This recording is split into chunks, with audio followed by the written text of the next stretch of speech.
Welcome to IAG's webcast called Selling Your Business, What Could Possibly Go Wrong. We're going to talk about those events that can go wrong while you're finding the right buyer, negotiating that deal, and then finally getting ready to close. We'll discover how deals get bogged down between going to market and getting that money wired, from seller's fatigue to all buyers are liars to the due diligence nightmare. It is true. Every deal has bumps in the road. It's really how you jump over these bumps that matter. We guide our clients through what can be a very bumpy, messy, once-in-a-lifetime ride to sell a business. It can be a real high-stakes roller coaster ride with plenty of potholes. Our clients have typically run and built their company over many decades from the ground up and find themselves wanting to extract their wealth and transition their legacy. Basically, they want to cash out and take that dream vacation. The problem is that sellers typically don't have the experience, the bandwidth, or the trusted advisor to help guide them through this once-in-a-lifetime process. It is personal for me. I built my own company from the basement of my home over 15 years. I felt like I had built this engine. All I was doing was trying to feed the engine. By the end, I was exhausted. It was my time to extract my own wealth and transition to a new chapter. So I get the exhaustion, I get the wanting out, and the need for a guide. IAG helps prepare our clients. We identify buyers, negotiate the transaction, and close the deal. We have guided our clients through successful sales hundreds of times, representing billions of dollars. Joe, I recall in one of our war room sessions, you talked about a deal that really stuck with us. It was about when you were putting Steve's pants on in the hospital to get him to the closing table and get his $30 million wired. That really symbolized that we'll do literally anything to get a deal done. That one was not glamorous, but I will say Steve is okay today. Consequently, our clients extract their wealth and transition their legacy, and hopefully they'll send us a postcard from their African safari. It's my pleasure to introduce Jason Hollander, CEO of IAG, who grew up watching his father start this business 25 years ago. He has practically been negotiating deals since the age of 10, memorizing sales contracts and anything else that was necessary. Jason knows how to run a successful M&A firm. He understands the complexity, the trials, the solutions, and he's helped guide all of us through what it takes to sell a business. I liken him to an M&A superhero, but without the cape. Although I have seen you shopping online for one. I don't know that you realize that. Jason later saw the transition of IAG over the past year, selling hundreds of listings.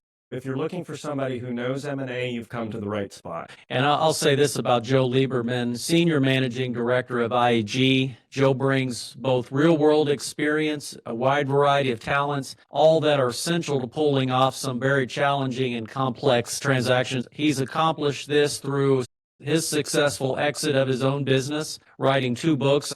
They both sold out, I think, is an M&A subject matter expert and has guided many clients across a wide variety of industries. I'll add that you have guided IAG through the winning of several awards. 4 years, we were on the Inc. 5,000 fastest growing private companies. I know that's a tough one. Tongue twister. Winner of the 2024 Acquisition International Best Global M&A Advisory Firms. And there's a few others. I think they're in a secure vault right now.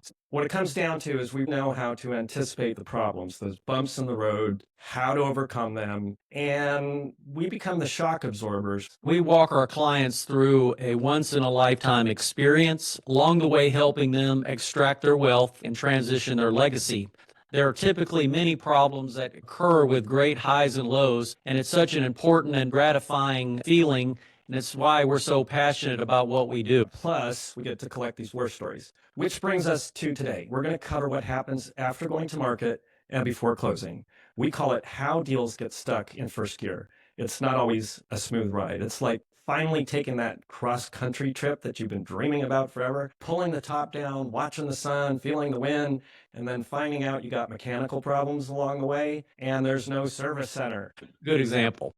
Let's get started with the first segment, Jason. All right, we're calling this episode How Deals Get Stuck. Think of it like getting ready to send your kid off to college and then finding out she has one class missing on her transcript. It's about challenges that occur between going to market and closing the sale. In this first segment, why and when seller's fatigue sets in, and it usually does, we'll get you thinking about how to build up that memory muscle. And in the second segment, we're going to cover something that we call all buyers are liars. And we say this with utmost respect, always behind their backs, never to their faces, of course, and mostly just kidding. But this point is very important. And the third segment we're going to cover is why due diligence can be a nightmare. Even if you think you're well prepared and even if you think you've seen it all like we have. It's like going to that favorite movie, watching it again, and still being shocked. You never saw it coming, even though you did. It's really hard to anticipate. And here's the first segment in today's episode, How Deals Get Stuck in First Gear. It's called Seller's Fatigue. Seller's fatigue. Does that mean the seller is tired of the business? Do they need to take a nap? No, seller's fatigue is when the seller gets exhausted from the selling process. Selling a business can be a marathon, and we always tell our clients to pace themselves. It's that inevitable feeling of exhaustion when sellers find out that selling is not like buying a bag of chips. It's not simple, that they're ready to leave the business for sure, but they're also very much in the game of keeping their business running. It adds a whole layer of effort on top of what they're already doing. You don't know how long it's going to take to sell the business, and the business has to remain viable the entire time. In fact, it's essential that the business be, quote, in normal working conditions, unquote. Not only must the business be maintained as usual, it also has to be presentable. It's like staging a home. The business must look good the entire time. Yeah, Joe, that's a very important point. We always encourage our business owners to run the business as if it won't be sold. So seller's fatigue is that other layer of fatigue while trying to sell their business. It's like having two jobs. One is running the business and the other is selling the business. It's sometimes the case that sellers are not actively working in the biz and they are less involved and play more of a remote manager, but most are engaged one degree or another. It's our job to take as much off their plate as possible. When they get involved, we do our best to minimize it. So I have a good example. Go for it. In most cases, we set a sales price, we go to market, talk to buyers, which we covered in the last episode, and then we follow a typical process. First, we vet the buyer. We want to know things about them. Are they real humans, for example? Are they sincere? Are they fundable? Will a bank or some other lending institution be there to finance them? Are they a competitor? Everybody signs an NDA, which is a non-disclosure agreement. But if they're a direct competitor, we have to be especially careful. So after that, we present what's called an offering memorandum. This is a highly detailed and confidential document that covers many aspects of the business so that the buyer gets familiar with it enough to decide if they want to move forward, including financials, including information about customers, etc. This really gives the buyers the first opportunity to say no, no thank you. And that's a good thing. Why wouldn't you want everyone to ask for more info, Joe? Don't you want everyone to want to buy the business? No, actually, it's not like selling a watch. There has to be a good fit. And the sooner we get to that answer no, then we're not wasting anybody's time. We really need to focus on the matches. When an interested buyer reviews the offering memorandum and starts asking more questions, some of those I can, and some of them I can't. I really need to learn more about the business as we go along. But at some point, hopefully sooner than later, the real prospects will want to meet with the seller. Typically, it's on a Zoom call and it's not overproduced like this webcast. Then for the sellers, when they're in the starting process, it's incredibly fun. It's very exciting. It's their first interview and they're convinced that this is the buyer. Joe, how do you prepare the seller for their first interview? How do sellers get prepared to meet with buyers? What if they say the wrong things? And they do. In the long run, it's important that they be herself or himself. It's not acting. Ultimately, we want both parties to get to know each other. But in the short run, it's like dating. You have to be on your best behavior. As I noted earlier, the business has to be running on all cylinders. It's important to note that we're trying to get more than one buyer to the table at the same time. So our famous saying at IEG is one buyer's like no buyers. comes into play really right here at this part of the process. One buyer is like no buyers. We actually talked about that a little bit in the last episode. Behind the scenes, we're actively talking to more than one buyer.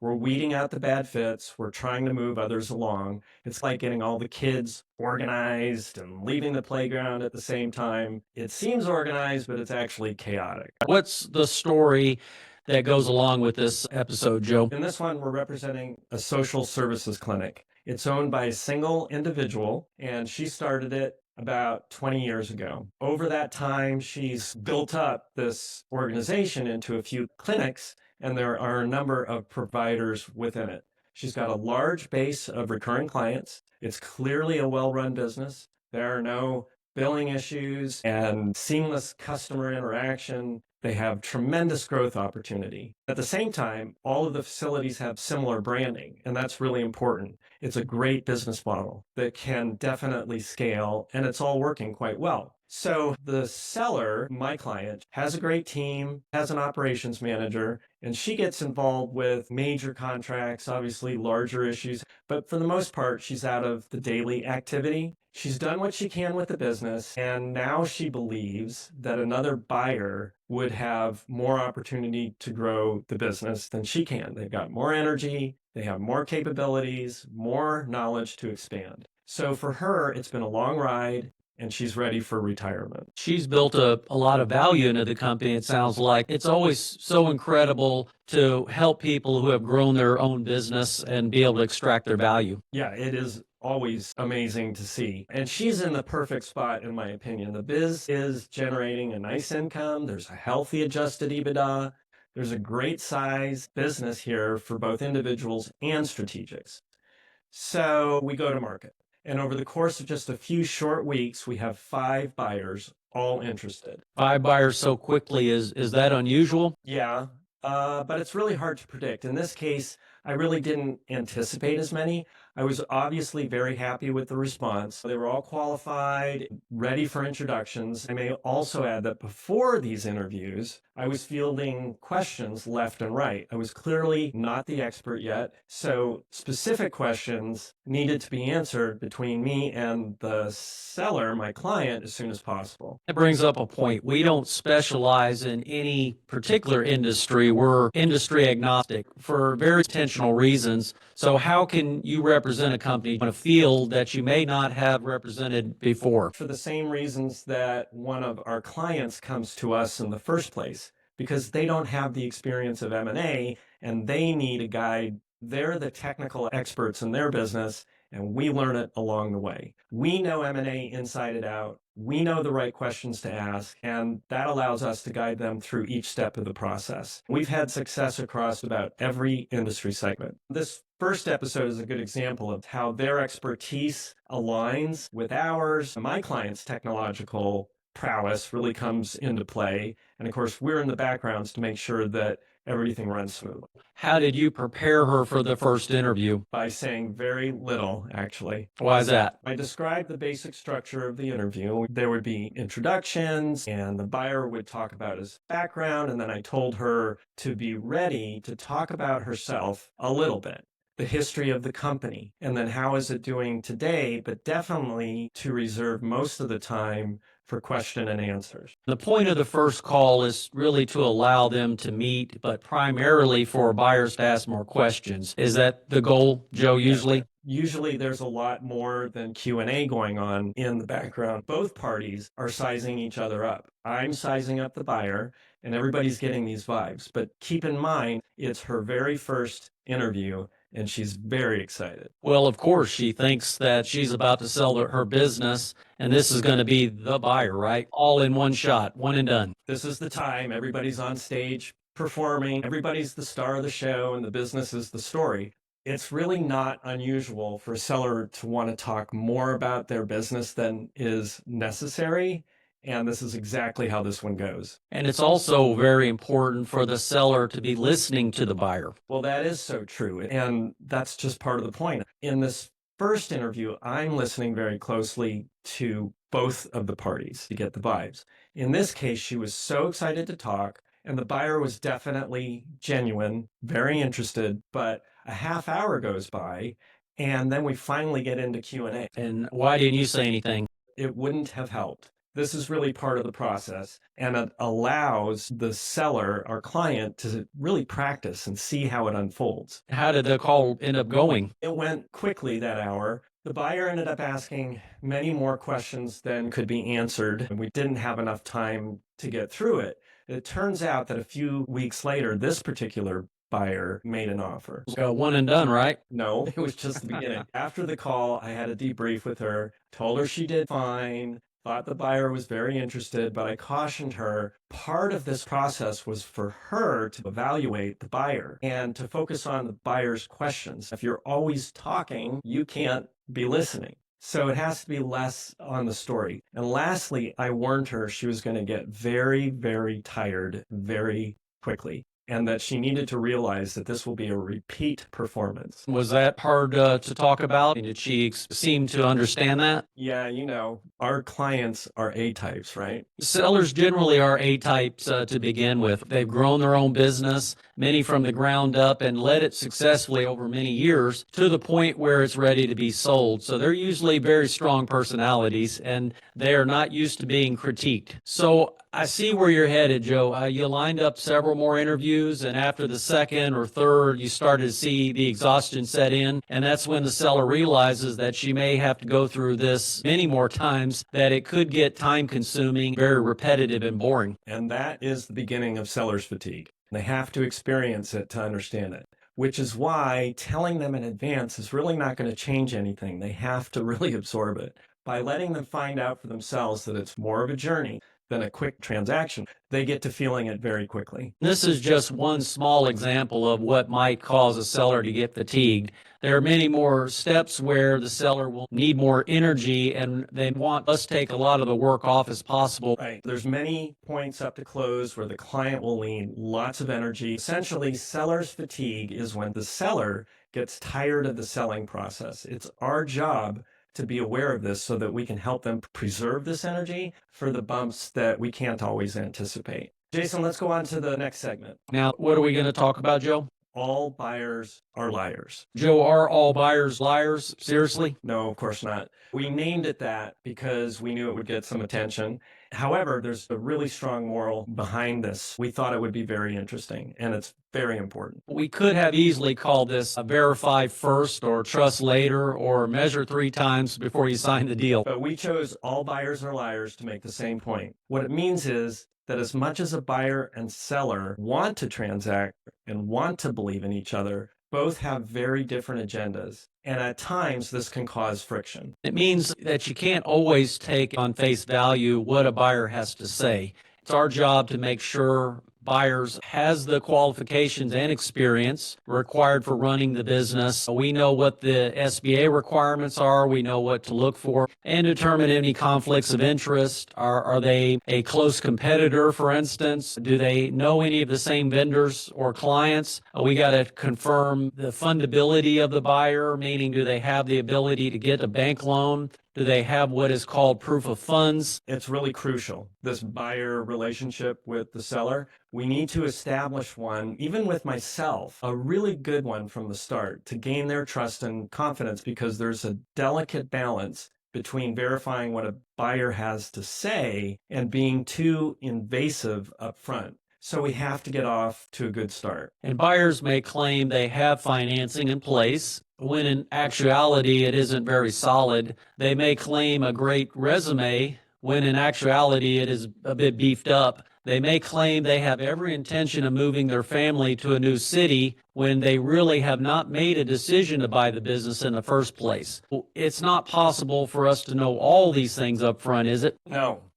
Here's a quick story, and it fits nicely into this concept of all buyers are liars. Our client is an electrical contract for businesses. They provide electrical contracting services. They have hundreds of maintenance agreements, property management companies, manufacturer, industrial clients, you name it. He knew there was going to be great interest on the market. It's a business-to-business service with high recurring revenues, and in this industry segment, it was hot and in demand.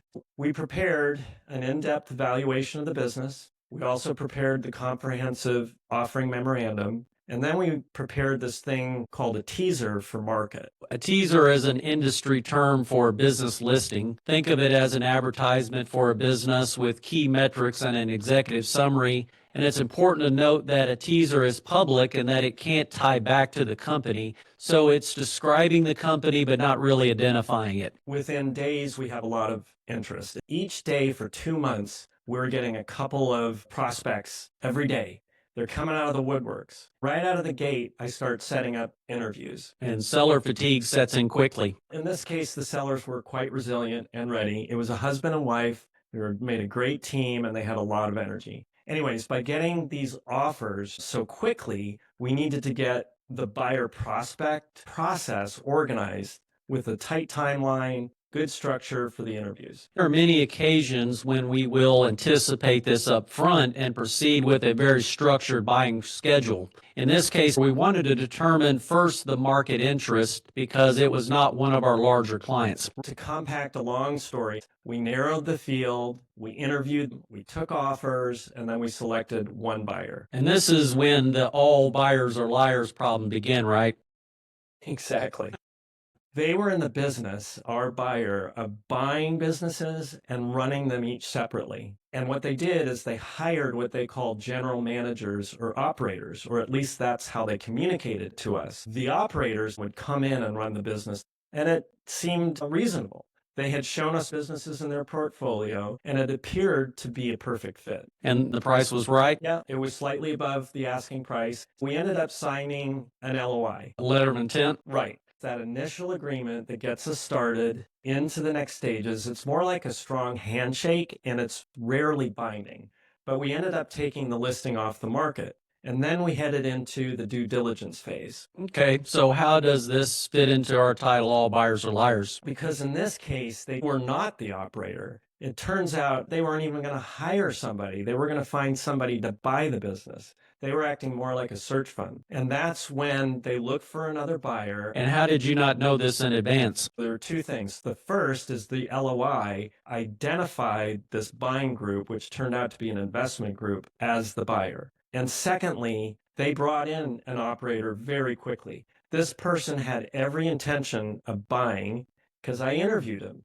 And there's really no reason for me to be suspicious. But after a month, that person had to pull out due to family problems. And the investment group did not have another operator behind the wall. We were now months into it, and that is when I finally learned the truth, that they were not the actual buyers, but they were a search fund. It's complicated because the LOI language allowed them to assign the purchase to an affiliate, and that's quite common. But in this case, the affiliate was a separate legal entity that they called the operator. Well, technically, isn't that lying? I'm going to leave that one to the attorneys. I will say there really wasn't any reason for them not to disclose this, because had we known it, we may still have pursued it. The offer was very solid. We were able to demonstrate that they had the funding, but we would have proceeded much differently. So after their operator pulled out for family reasons, what happened next? We gave them another opportunity to find another operator because we were so far into it. We now had 3 months. We'd put all the due diligence together. Plus, the sellers didn't want to start over. After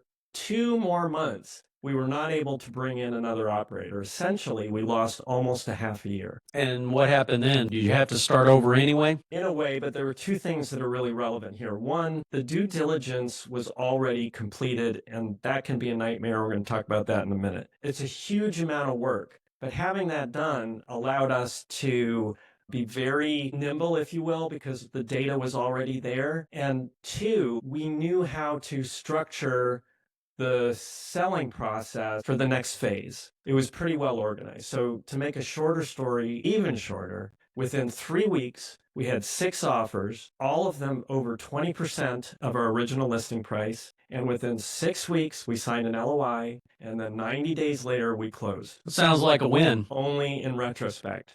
When you're going through it in the moment and finding out in real time that the buyers didn't disclose everything, that's not fun. That's very stressful. And it is important to state that most buyers are straightforward, honest, and very sincere. We also don't go into every deal thinking we're going to be lied to at every corner, and that there are many LOI protections that can be put into place to help mitigate these kind of problems. Right, but we do know that we haven't seen everything yet, and to keep our eyes wide open, very open. So let's rename the title of this segment. It really shouldn't be All Buyers Are Liars. How about Full Disclosure is Required for Entry? Wow, we've seller fatigue going on. They're fading away. We have buyers who are lying left and right. So what else could possibly go wrong, Joe? It turns out plenty.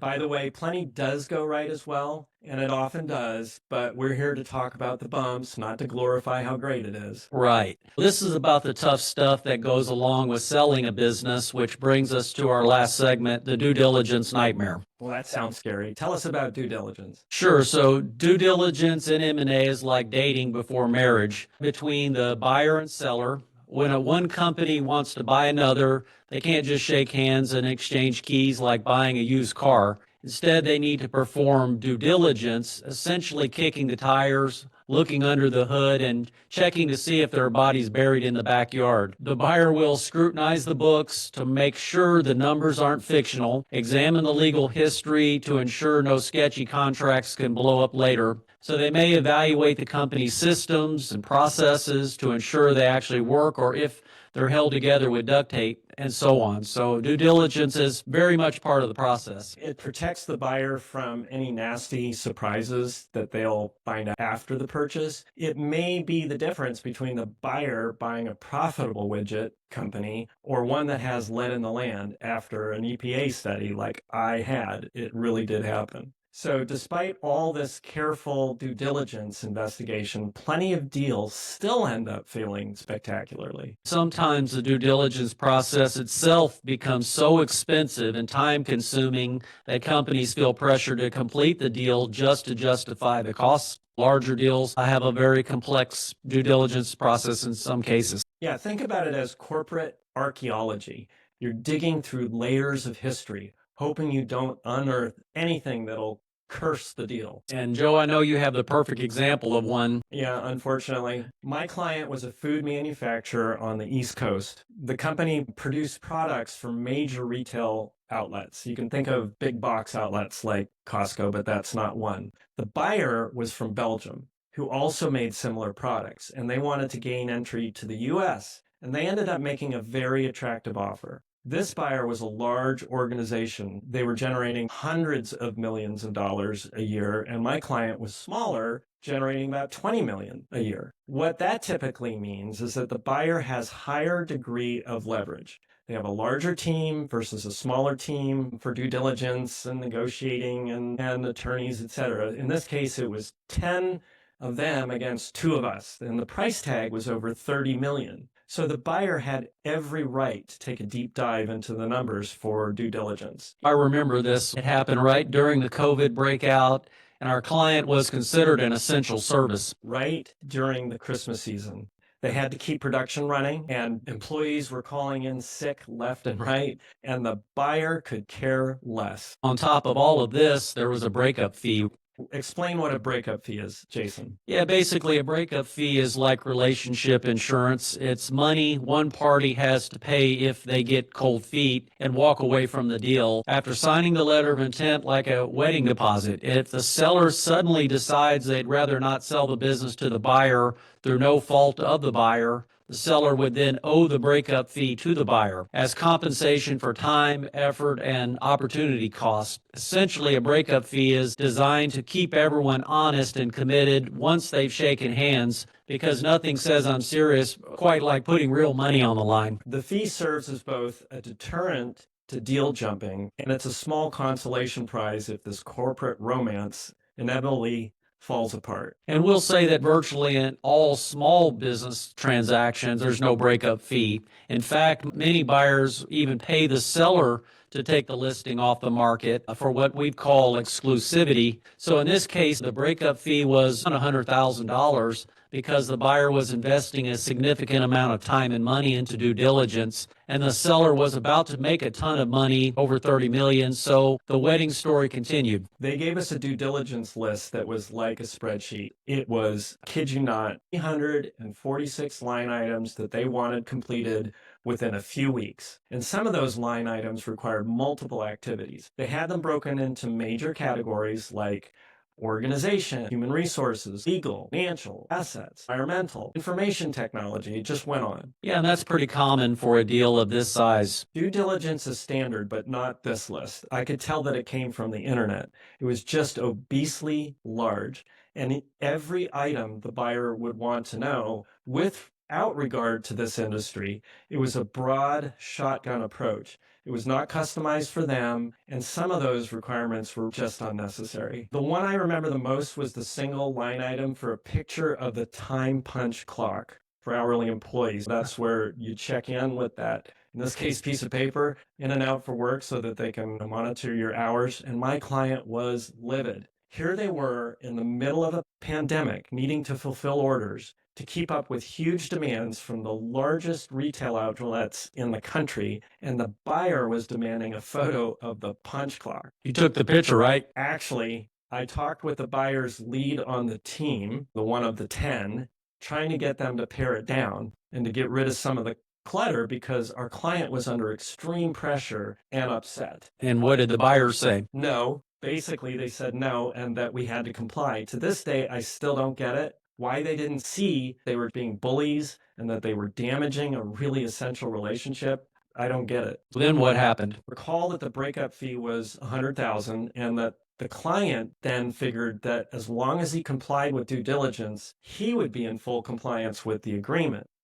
and that the breakup fee wouldn't apply. He worked around the clock to complete the due diligence, and I kept managing it throughout the process. A couple of days before Christmas, we finished the due diligence and everyone agreed that it was done. So you made it. The engagement went through and they got married, or what? Actually, that's when my seller broke off the engagement. As soon as the due diligence was done, he called off the deal. He didn't want to sell to them, and he just basically told them to go away, not so politely. Seller made a commitment to due diligence and then made his best efforts to complete it, but it wasn't the right fit apparently, so they broke it off. Yeah, and it didn't end there, unfortunately. The company from Belgium was not happy. That's understandable. They felt like my seller didn't act in good faith and led them on and really had no intention of selling, which was not true. So the buyer ended up taking them to court, and they won not only a judgment for $100,000, they also won judgment for their attorney fees, which was over $40,000.